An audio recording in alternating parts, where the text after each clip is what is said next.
మాజీ ముఖ్యమంత్రి బీఆర్ఎస్ అధినేత కేసీఆర్ ఇవాల్టి నుంచి జిల్లాల్లో పర్యటించనున్నారు. సాగునీరు అందక ఎండిపోయినటువంటి పంటలను, అకాల వర్షాలతో దెబ్బతిన్న పంటలను పరిశీలించి రైతులను పరామర్శిస్తారు.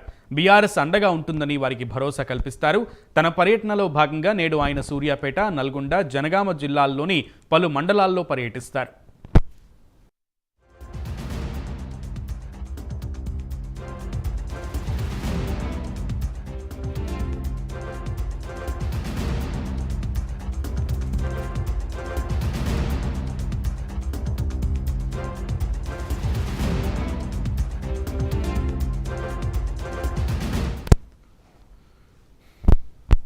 బీఆర్ఎస్ అధినేత కేసీఆర్ 3 జిల్లాల్లో పర్యటించబోతున్నారు. దీనికి సంబంధించి పూర్తి సమాచారం మా ప్రతినిధి తిరుపతి అందిస్తారు.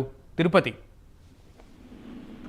ఈరోజు మాజీ సీఎం బీఆర్ఎస్ అధినేత కేసీఆర్ జనగామ, సూర్యాపేట, నల్గొండ జిల్లాలో పర్యటించబోతున్నారు. మరికాసేపట్లోనే జనగామ జిల్లా పాలకుర్తి నియోజకవర్గంలోని దేవరూపురం మండలం ధరావస్థానికి చేరుకుంటారు. ఉదయం 8:30 గంటలకు సిద్దిపేట జిల్లాలోని ఎర్రవెల్లి ఫామ్ హౌస్ దగ్గర నుంచి రోడ్డు మార్గం ద్వారా జిల్లాల పర్యటనకు మాజీ సీఎం కేసీఆర్ శ్రీకారం చుట్టారు. కేసీఆర్ పొలంబాట పరిస్థితి 3 జిల్లాల పర్యటన కొనసాగబోతా ఉంది. క్షేత్రస్థాయిలో పరిశీలించి ఎండిపోయిన పంటలను పరిశీలించి రైతులతో ముఖాముఖి మాట్లాడుతున్నారు. ప్రస్తుతం రైతుల పరిస్థితి ఏ విధంగా ఉంది, ఎటువంటి సిచ్యువేషన్ ఉంది, ఎందుకు పంటలు ఎండిపోయేటువంటి పరిస్థితి కూడా అన్ని వివరాలు సేకరించినటువంటి పరిస్థితి ఉంది. దేవాది నీళ్లు అందుకనే పంటలు ఎండిపోతున్నా కూడా రైతులు చెప్తారు. మరి కాసేపట్లోనే ఉదయం 10:30 గంటల వరకు షెడ్యూల్ ప్రకారం దేవరూపురం ధరావస్థకు చేరుకుంటారు. అక్కడ నేరుగా రైతులతో మాట్లాడి అక్కడి నుంచి సూర్యాపేట జిల్లాకు, నల్గొండ జిల్లా పర్యటనకు వెళ్ళినటువంటి సీఎం కేసీఆర్ ఈ ఎండిపోయిన పంటలను పరిశీలించిన నేపథ్యంలో సీఎం కేసీఆర్ ఏం మాట్లాడుతూ కాంగ్రెస్ ప్రభుత్వంపై ఎటువంటి ఆరోపణలు, విమర్శలు చేస్తే రైతులతో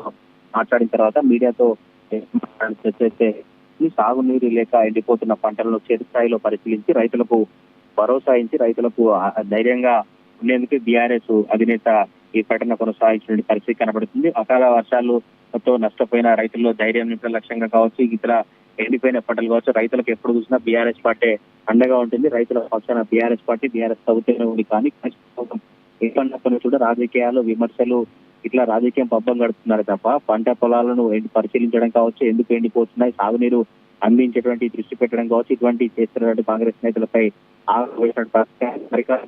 జనగామ జిల్లా చేరుకోబోతారు. అక్కడి నుంచి నిఘా 10:30 నుంచి వాటి మధ్యలో నియోజకవర్గంలో పర్యటన కొనసాగుతుంది. అక్కడ రైతులతో మాట్లాడిన తర్వాత మళ్ళీ సూర్యాపేట జిల్లా అరవైపల్లి గ్రామానికి తుంగతుర్తి నియోజకవర్గంలో పరిశీలించి అక్కడి నుంచి సూర్యాపేట ఎమ్మెల్యే సమావేశం 2 గంటలకు చేరుకుంటారు. 2 భోజనం చేసిన అనంతరం 3 గంటలకు ప్రెస్ మీట్ నిర్వహించబోతున్నారు. అయితే ప్రెస్ మీట్ లో రైతులతో మాట్లాడిన అంశాలను కేసీఆర్ మీడియా ముందుకు రాష్ట్ర ప్రజానీకానికి చెప్పబోతున్నారు. గతంలో వాళ్ళ ప్రభుత్వంలో బీఆర్ఎస్ పార్టీ ఉన్నప్పుడు సాగునీరికి సంబంధించినటువంటి వ్యవహారాలు కావచ్చు, రైతుల పంటలు ఏ విధంగా ఉంటుంది, ఇప్పుడు ఎందుకు 3 నెలల నుంచి కాంగ్రెస్ ప్రభుత్వం ఏర్పడినప్పటి నుంచి పంటలు ఎండిపోతున్నాయి, ఎందుకు రాష్ట్ర ప్రభుత్వం దృష్టి మీడియాతో కేసీఆర్ చెప్పబోతున్నారు. ఈ పంటల పరిశీలనకు సంబంధించి కావచ్చు, ఇంకా రాష్ట్రంలో జరుగుతున్నటువంటి రాజకీయ పరిణామాలపై కూడా బీఆర్ఎస్ పార్టీ కీలక నేతలు, ఇతర పార్టీలకు వెళ్లేటువంటి నేతలపై కూడా స్పందించే అవకాశం అయితే కనబడుతుంది. ఇటు ఫోన్ ట్యాపింగ్ వ్యవహారంపై కూడా మాజీ సీఎం కేసీఆర్